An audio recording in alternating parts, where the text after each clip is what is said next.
Seguimos en este ciclo de conferencias, de charlas, en preparación a las consagraciones episcopales. Y toca en esta noche considerar un tema muy importante como es el Novus Ordo Missae, la nueva misa, consideración y la relación con el precepto dominical. Así la hemos anunciado para esta ocasión. La sangre divina de nuestro Señor Jesucristo, precio de nuestra redención, que fue derramada de una manera cruenta y visible en la cruz, es la misma que se sigue derramando de un modo incruento e invisible en los sagrados altares al celebrarse la Santa Misa. Por tal motivo, y viendo cómo se ha ido acrecentando, por un lado nuestra feligresía, y por otro lado, viendo la necesidad por las circunstancias actuales en las que estamos viviendo, nos parece más que conveniente dedicar una charla a estas razones y considerar brevemente, por un lado, este rito multisecular de la Santa Misa de San Pío V, así llamada tridentina, tradicional, misa en latín, y las profundas diferencias que tenemos con la nueva misa, la misa del Novus Ordo, la misa de Pablo VI. En primer lugar, vamos a recordar juntos lo que enseña nuestra Santa Madre Iglesia sobre la Santa Misa. Así pues, el Catecismo nos enseña que es el sacrificio del cuerpo y de la sangre de nuestro Señor Jesucristo en nuestros altares. No es otra cosa la misa que un sacrificio de alguien en un lugar, en memoria de un sacrificio pasado. El sacrificio del cuerpo y de la sangre de nuestro Señor Jesucristo en nuestros altares, bajo las especies de pan y de vino, en memoria del sacrificio de la cruz, siendo sustancialmente, esencialmente el mismo, en cuanto que el mismo Jesucristo que se ofreció en la cruz es el que se ofrece por mano de los sacerdotes, sus ministros, sobre nuestros altares, difiriendo en cuanto a qué cosa, difiriendo en cuanto al modo, a saber, derramando su sangre y mereciendo por nosotros en la cruz, y sin derramamiento de sangre y aplicándonos sus méritos, ahora en el altar. Asimismo, el Catecismo nos enseña que hay otra relación entre ambos. Es decir, que en la misa se representa de un modo sensible el derramamiento de la sangre de nuestro Señor en la cruz, porque en virtud de las palabras de la consagración se hace presente bajo las especies de pan solo el cuerpo y bajo las especies del vino solo la sangre de nuestro Redentor, si bien por connatural concomitancia y por la unión hipostática está presente Jesucristo bajo cada una de las especies vivo y verdadero. Nuestro Señor, por fin, es a su vez víctima y ministro del sacrificio. Ministro principal, siendo el celebrante, ¿qué cosa sino el ministro instrumental? Es decir, unido, pero subordinado al ministro principal, que es siempre nuestro Señor Jesucristo. Esta es la doctrina católica de la Santa Misa. Esto es lo que la Iglesia ha enseñado siempre, en todas partes y por todos.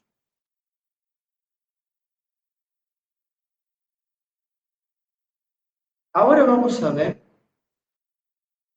la relación que existe en la Santa Misa entre dos cosas, entre el ofertorio y la consagración o inmolación.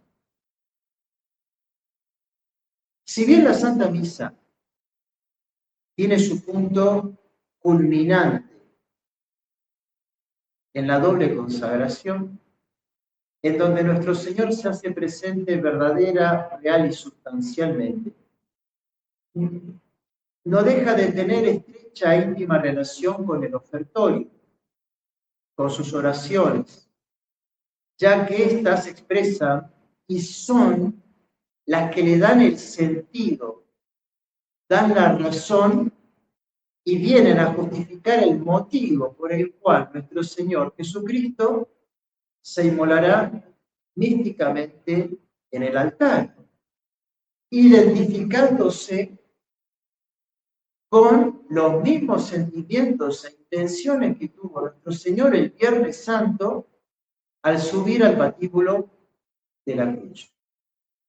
Es decir, que las oraciones del ofertorio, las oraciones que encontramos en la misa, deben transparentarnos, deben enseñarnos, deben revelarnos los sentimientos que tenía el Sagrado Corazón al enfrentar su pasión y muerte. Profundísimo, como se dan cuenta. Y así pues, tomando de una comparación del orden natural, de la misma manera que cuando hacemos una promesa, por ejemplo, aquí en Guatemala, tan común, ir al Señor de Esquipulas, se lo hacen por una razón. ¿Cuántos hay que van al Señor de Esquipulas para pedirle una gracia? ¿Cuántos otros que van para agradecer una gracia? Es decir, que tienen la intención por la cual van a ejecutar la acción. Con este principio pasaremos a ver las intenciones que tuvo nuestro Señor en la cruz y que se nos descubren siguiendo las oraciones del ofertorio, tocantes al ofrecimiento de la hostia y del cáliz. Por eso ahora vamos a mirar, en primer lugar, qué reza la Iglesia en la misa de San Pío V, en la misa tradicional. Dice la rúbrica: elevando el sacerdote los ojos al cielo, para luego posarlos en la patena, el sacerdote reza y dice: Suscipe Sancte Pater Anc Immaculatam Ostiam. recibe, Padre Santo, esta hostia inmaculada, que yo, indigno siervo tuyo, te ofrezco a ti, mi Dios vivo y verdadero, por mis innumerables pecados, ofensas y negligencias, y por todos los fieles circunstantes, pero también por todos los fieles cristianos vivos y difuntos.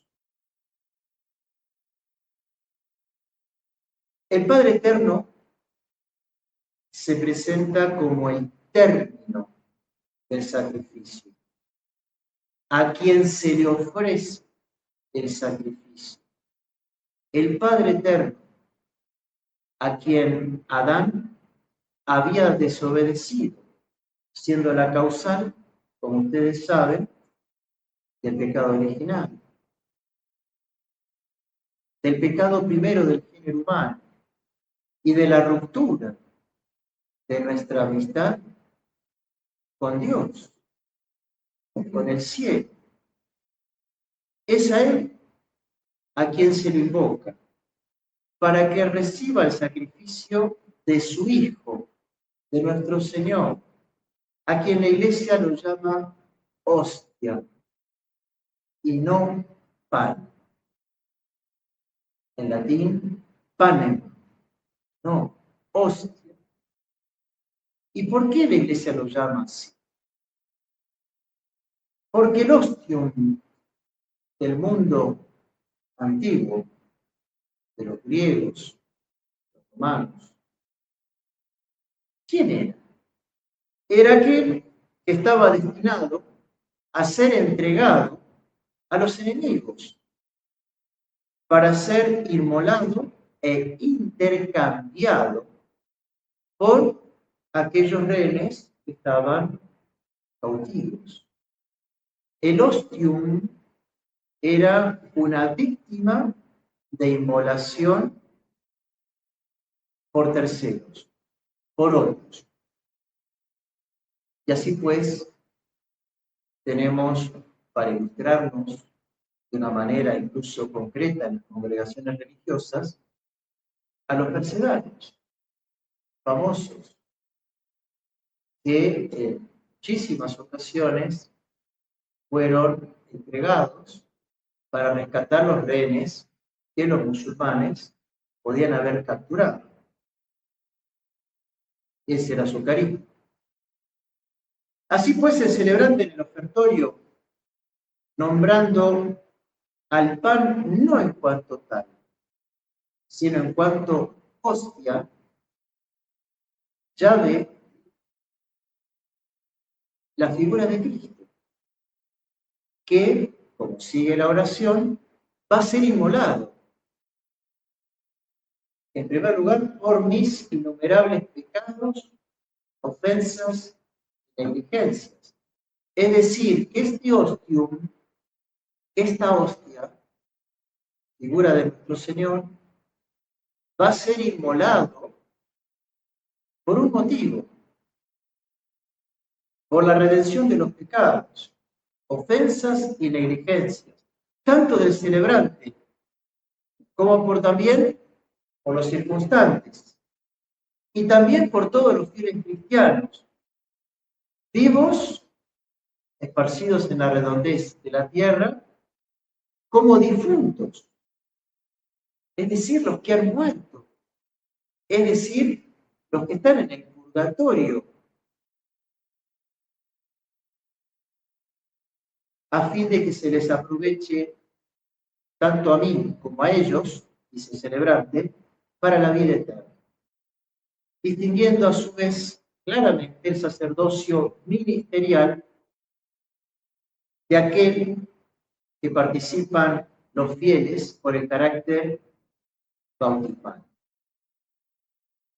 Es decir, el ofertorio, si miramos en la hostia, es una bellísima, clarísima y profundísima síntesis de la teología de la salvación, de la teología de la redención.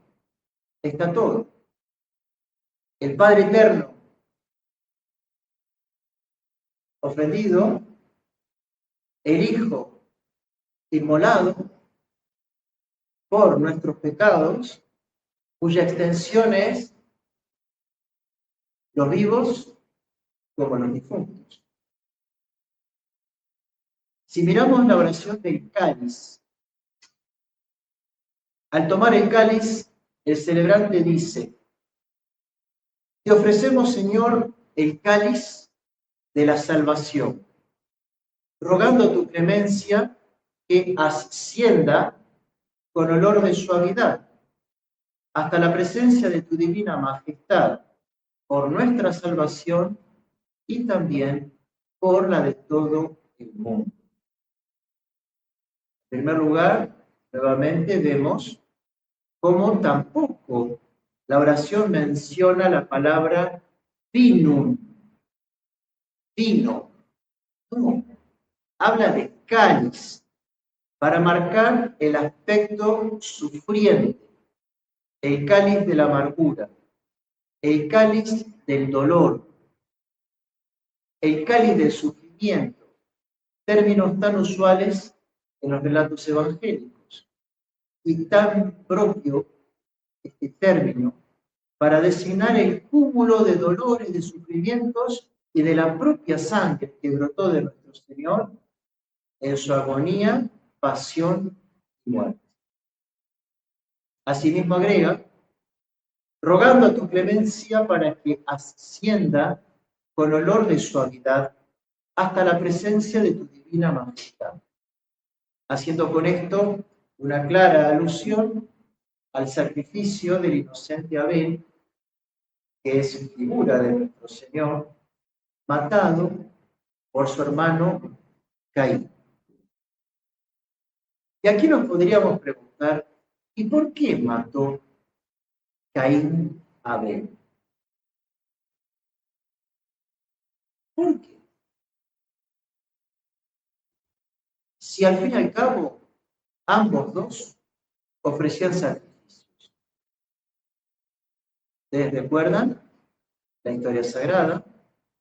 Caín era más bien ganadero y Abel agricultor. Y ambos dos ofrecían sacrificios. Sin embargo, Dios veía con agrado los de Abel y no los de Caín. ¿Por qué? ¿En dónde estaba la diferencia? ¿En una acepción de personas? Dios le tenía cariño a Abel y no a Caín. No era una acepción de personas. Porque Caín era mezquino. Y los sacrificios que Caín ofrecía eran mezquinos. Ofrecía de todo un poco. Y dale que va. Y por eso no eran agradables a Dios. Ofrecía las primicias, los mejores animales, los mejores. No. Abel, que era el ganadero, y Caín, perdón, que era el agricultor, Abel ofrecía lo mejor, los mejores corderitos, los mejores ganados. Y por eso era agradable a Dios, porque sus sacrificios eran de lo mejor de esas primicias ganaderas. Caín, mezquino, en vez de corregir y enmendar sus sacrificios a semejanza de su hermano, no. Le tuvo celos, odio, y en su venganza lo termina matando. Pues bien, la oración vuelve a remarcar, como con la hostia, ese pedido universal de salvación.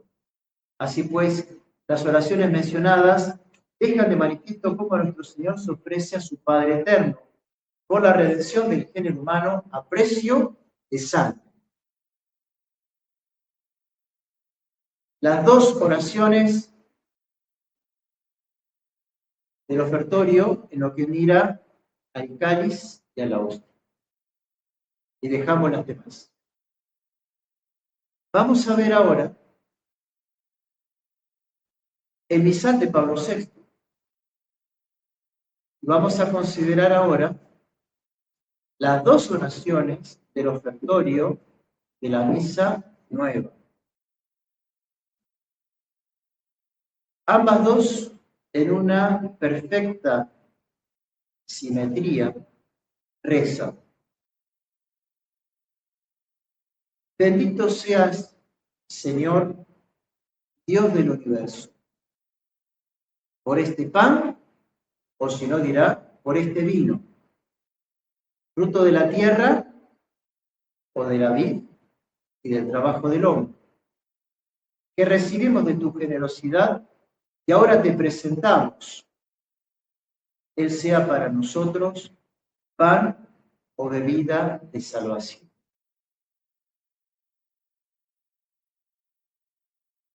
Con el contraste tan grande que encontramos, nos va a ayudar a entender mejor la realidad nueva de este pueblo. ¿Qué podríamos decir al respecto? Que estas oraciones del ofertorio de la misa nueva no hacen sino virar, cambiar el eje central, desplazándolo hacia el hombre.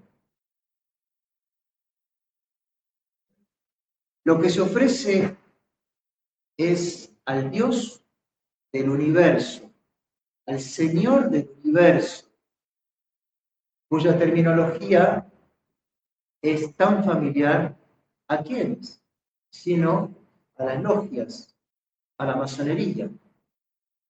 Pero ya no se habla del Dios Padre. Bendito sea el Señor, Dios del universo.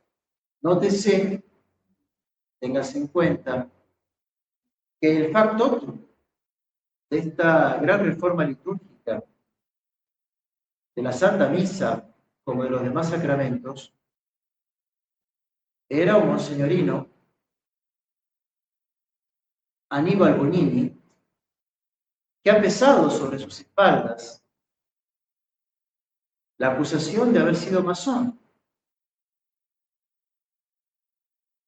Bendito seas, Señor Dios del universo. Miren cómo empieza el ofertorio. Lo que se ofrece es pan, y ya no es una hostia, no es el ostium, ya no es más nuestro Señor que se ofrece en el ofertorio, es pan. Lo que se ofrece es algo terrenal, es algo horizontal, y ya no es algo divino, vertical. Lo que se ofrece es el fruto del trabajo del hombre, el pan o el vino, y ya no es más lo que se ofrece en nuestro Señor. Lo que se ofrece es para que sea un intercambio alimenticio. El hombre da al Señor del universo un alimento corporal en vista a uno espiritual, y no ya da una víctima divina que se ofrecerá por todos los hombres en expiación de sus pecados, ofensas y negligencias. Lo que se ofrece en el ofertorio de la misa nueva hace alusión a los presentes, pero ya no hace alusión a los ausentes, al resto de los vivos esparcidos en la extensión o en la redondez de la tierra, ni menos a las almas de los fieles difuntos que están sufriendo en el purgatorio.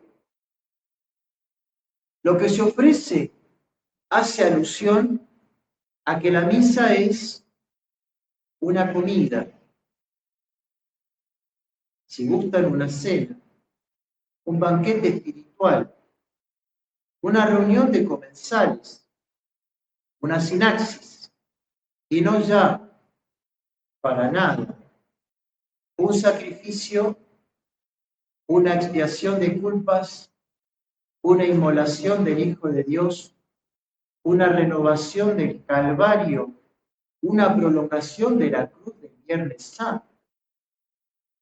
Esas nociones han desaparecido. Y ahí, con este cambio, el celebrante esté de cara al resto de los participantes, de los invitados, y no de cara a la cruz, o como se dice también versus Oriente. Tanto él como el pueblo cristiano. No. De ahí que el sacerdote tenga un papel animador, que tenga una preponderancia particular, que realmente sea el que es el que va presidiendo, mientras que el sacerdote en el rito de siempre va desapareciendo a los ojos de los fieles, para que todo converja en la cruz, a quienes todos miramos, como sucedió el Viernes Santo. Estaba la cruz, estaba María Santísima, estaba el apóstol amado, y que estaban todos en torno a la cruz. Lo que sucede ahora es que ya no se prescribe más un altar, sino una mesa. ¿Y cuál es la diferencia entre un altar y una mesa? Que en el altar tienen que haber reliquias de santos, sea incrustadas en la mesa, la tabla, sea en lo que se llama el ara, ese altar portátil, esa piedra que tiene las 5 cruces, o al menos sea el llamado corporal griego, ese paño en una de las esquinas se coloca el lacre bendecido por el obispo, las reliquias de los santos y normalmente mártires también. Pero sin embargo, hoy en el Novus Ordo ya no se exige más que haya un altar en su sentido estricto. De cierta manera es normal que no se exija, porque se va una comida, se va una cena, y nadie va a cenar, y nadie va a comer sobre las reliquias de un difunto. Hasta diríamos que es de mal gusto. Pero si se va a un sacrificio, y se va a la piedra del sacrificio, es normal que haya reliquias que muestran la unión de estos santos con la cruz de nuestro Señor.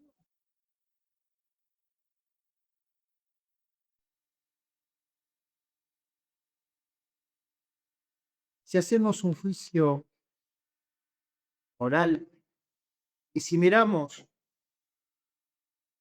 a la misa como una prolongación del sacrificio de la cruz de nuestro Señor, si la misa es una renovación de su sacrificio expiatorio, si solo hay un único sacrificio, el del Viernes Santo, y él te guarda una unidad de identidad esencial con la Santa Misa, más allá del aspecto cuantitativo, es decir, de la cantidad de misas que se celebrarán hasta el último día.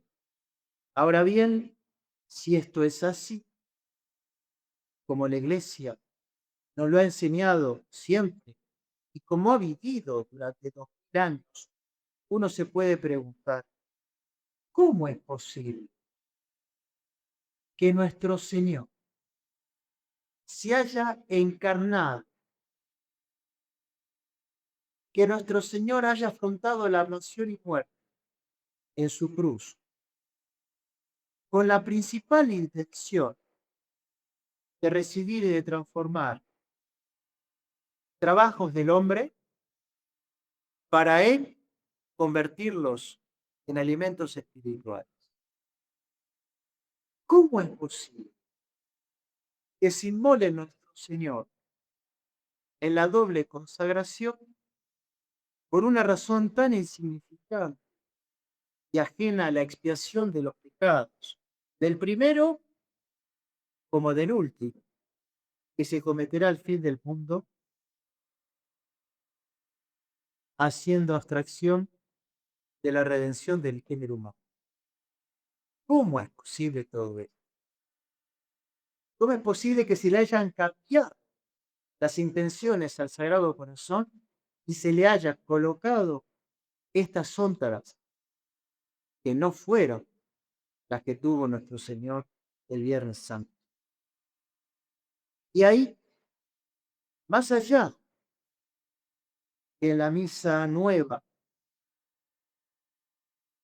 pueda haber consagración y pueda ser válida, aunque, aunque en más de un caso uno pueda dudar, ya sea por la deficiencia de la materia o la deficiencia de la forma, del tono narrativo, como se reza la consagración, asunto para tratar en otra ocasión. La misa nueva es una misa que no es agradable a Dios,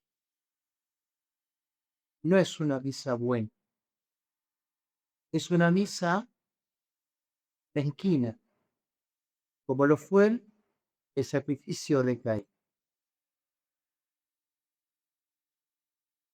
Y por esto, y que ustedes lo recordarán, si han visto el video que se los recomiendo, uno mismo en la tormenta, sobre la vida de nuestro venerado fundador, Monseñor Lefebvre, cuando aparece aquellas imágenes de aquel entonces, el cardenal Ratzinger, que lo cita a Monseñor Lefebvre, siendo él perfecto para la doctrina de la fe, en el pontificado de Juan Pablo II, y le dice a Monseñor: Monseñor, ponga las manos sobre este misal, indicándole de Pablo VI, y diga que rezará esta misa, y entonces todas las dificultades de la fraternidad se acabarán, desaparecerá. ¿Y qué le respondió Monseñor Lefebvre? No puede.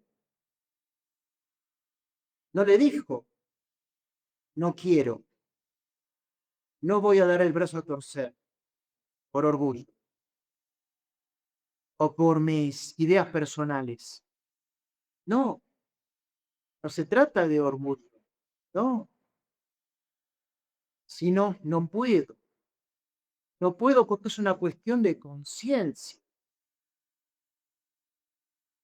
Porque la visa nueva ha dejado de significar esta realidad, este sacrificio propiciatorio, expiatorio, así como también ha quitado del eje a la Santísima Trinidad término de un sacrificio latréutico como debería ser.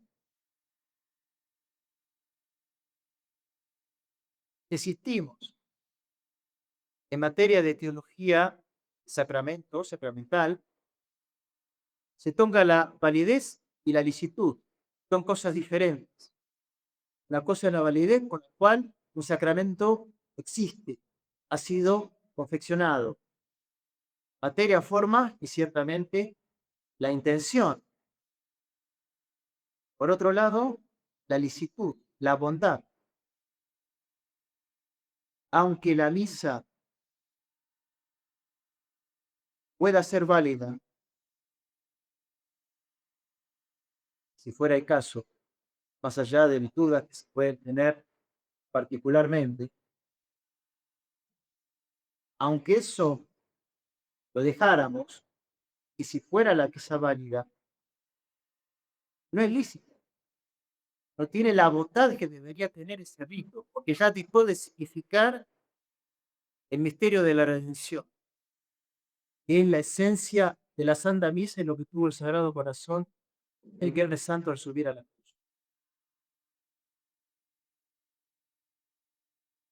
Y entonces, si tanto Monseñor Lefebvre como nosotros estuviéramos equivocados y fuésemos unos exagerados, unos soñadores de pesadillas, unos conspiracionistas que siempre estamos buscando el problema, la quinta pata al gato, como se dirá en mi patria, cabría esta pregunta: ¿cómo es posible que tanto el cardenal Ottaviani, jefe del Santo Oficio en la época de Pablo VI, cuando tuvo lugar la promulgación del Novus Ordo, y del cardenal Macchi, hayan escrito en el breve examen crítico del Novus Ordo Mise, que le entregaron al Papa Aumentado, en el que afirman que el rito que se proponía su santidad aprobar, cita literal, después de haber examinado y hecho examinar el Novus Ordo Mise preparado por los expertos de la Comisión para la Aplicación de la Constitución Conciliar sobre la Sagrada Liturgia, y después de haber reflexionado y rezado durante largo tiempo, sentimos la obligación ante Dios y ante vuestra santidad de expresar las siguientes consideraciones. Primero, como suficientemente prueba el examen crítico anexo, por muy breve que sea, obra de un grupo selecto de teólogos, liturgistas y pastores de almas.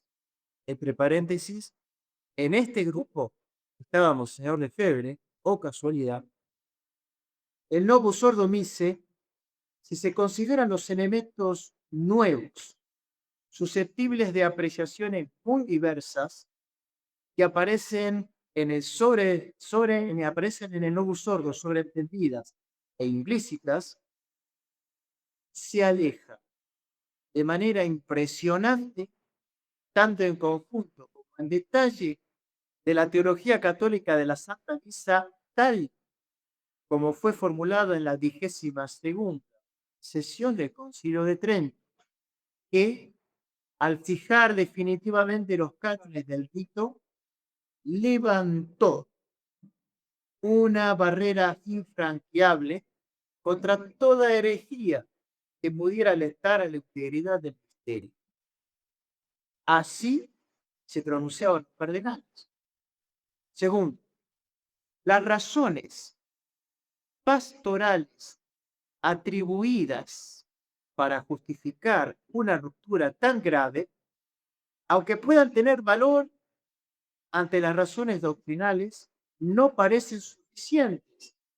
En el Novus Ordo Mise aparecen tantas novedades y a su vez tantas cosas eternas se ven relegadas a un lugar inferior o distinto, si es, si es que siguen ocupando algún lugar, que podría reforzarse o cambiarse en certeza la duda, que por desgracia se insinúa en muchos ámbitos, según el cual las verdades que siempre han creído el pueblo cristiano podrían cambiar o silenciarse, sin que esto suponga una infidelidad al depósito sagrado de la doctrina, al cual está vinculado para siempre la fe católica.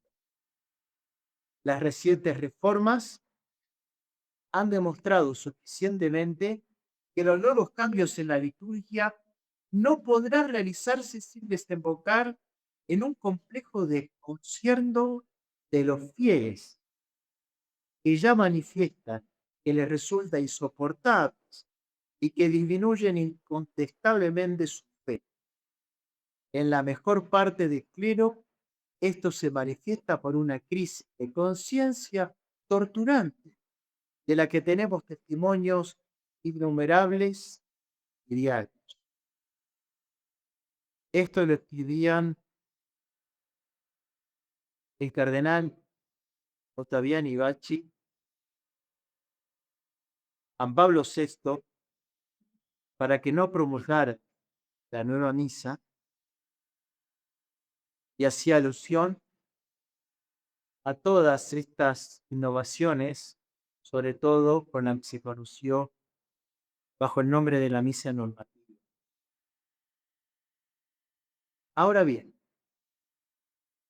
miremos la relación de esta misa, así considerada, con el precepto dominical. La cuádruple finalidad de la Santa Misa, como todo acto de se vio desmembrada en el Novus Ordo, no solo en lo tocante a la latina, sino al valor propiciatorio de la misa, en conformidad con el pensamiento de Lutero, de lo que debería ser su culto reformado. La nueva misa es más un culto de acción de gracia y de impetración, de pedido, que un culto patriótico de adoración y propiciatorio. Las pruebas de lo primero queda de manifiesto por la supresión adrede de las dos únicas oraciones dirigidas explícitamente que había a Dios, a la Santísima Trinidad, con el Suscite Santa Trinitas, la oración del ofertorio, y cuando termina la Santa Misa, el Placit Tibi Santa Trinitas. Las dos oraciones dirigidas explícitamente a la Santísima Trinidad han desaparecido de la Santa Misa.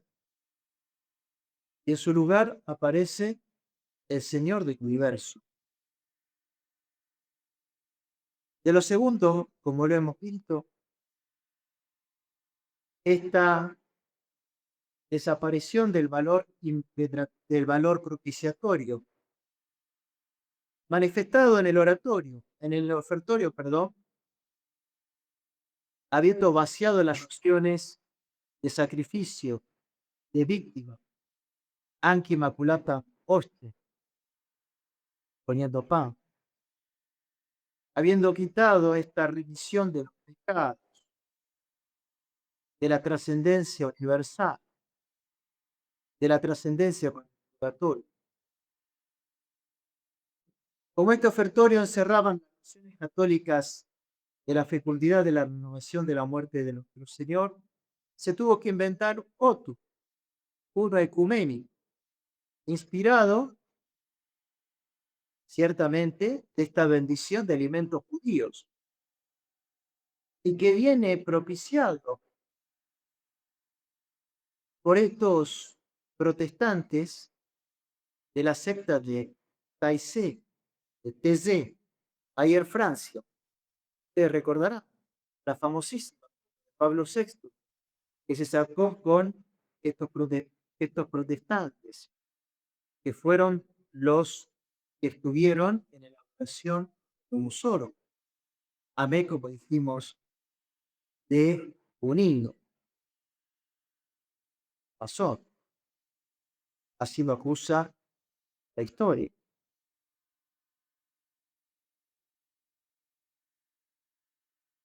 La santificación dominical, en su aspecto positivo, nos enseña la Iglesia, era de escuchar la Santa Misa entera todos los domingos y los días de guardar.